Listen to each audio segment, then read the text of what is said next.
నమస్తే, నా పేరు స్వప్న. కంచర్ల టీవీ న్యూస్ అప్డేట్ కి స్వాగతం.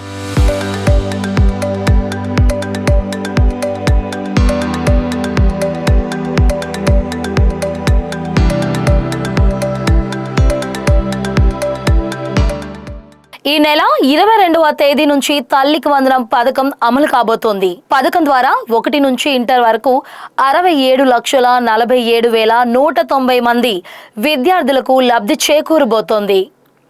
ఈ నెల 24వ తేదీలోగా 42,70,802 మంది తల్లుల ఖాతాలో 10,120 కోట్ల రూపాయలు జమ కానున్నాయి.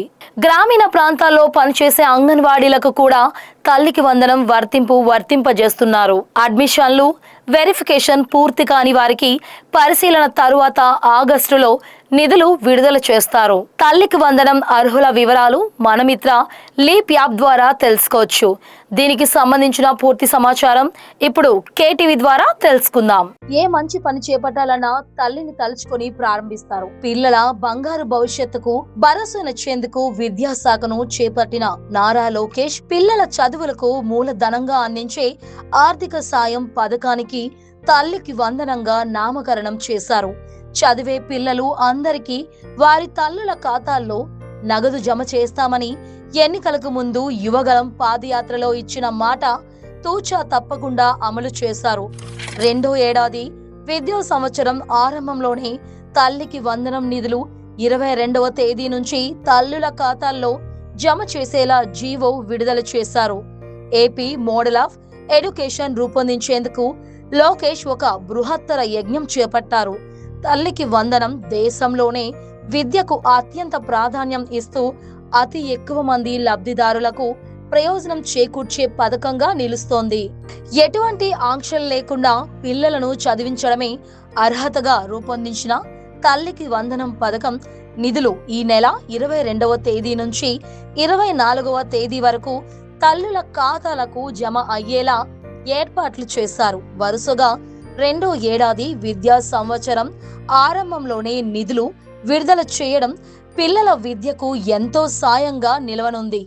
గతసారి పట్టణ ప్రాంతాల అంగన్వాడీలకు తల్లికి వందనం పథకాన్ని వర్తింపజేశారు. ఈసారి గ్రామీణ ప్రాంతాల్లో పనిచేస్తున్న అంగన్వాడీలకు కూడా తల్లికి వందనం పథకం ఇవ్వాలని నిర్ణయించారు.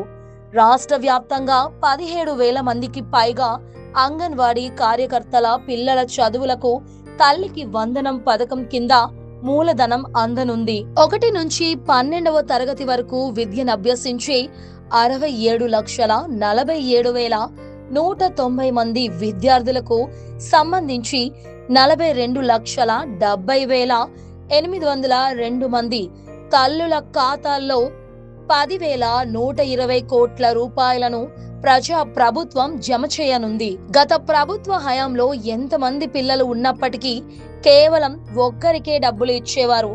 ఈ వివక్షాపూరిత విధానానికి ముగింపు పలికిన కూటమి ప్రభుత్వం చదువుకునే ప్రతి బిడ్డకు తల్లికి వందనం పథకం అందుతోంది. ఏదైనా సాంకేతిక కారణాల వల్ల ఖాతాల్లో తల్లికి వందనం డబ్బులు పడని వారికి నెలాఖరు నాటికి క్లియర్ చేయాలని మంత్రి లోకేష్ ఆదేశాలు జారీ చేశారు. 1వ తరగతి ఇంటర్ మొదటి ఏడాది అడ్మిషన్లు పూర్తి కాని లేదా ఫీల్డ్ వెరిఫికేషన్ పూర్తి కాని లబ్ధిదారులకు ఆగస్టులో నిధులు విడుదల చేయనున్నారు. తల్లికి వందనం పథకం కింద అర్హులైన వారి వివరాలను మనమిత్ర లీప్ యాప్ల ద్వారా తెలుసుకునే అవకాశం కల్పించాలని మంత్రి ఆదేశించారు. ఈ సందర్భంగా మంత్రి లోకేష్ మాట్లాడుతూ చదువుకునే ప్రతి చిన్నారికి తల్లికి వందనం పథకం అందించడమే తమ ప్రభుత్వ ధ్యేయమని స్పష్టం చేశారు. ఇలాంటి అప్డేట్స్ కోసం చూస్తూనే ఉండండి కంచర్ల టీవీ న్యూస్ అప్డేట్స్.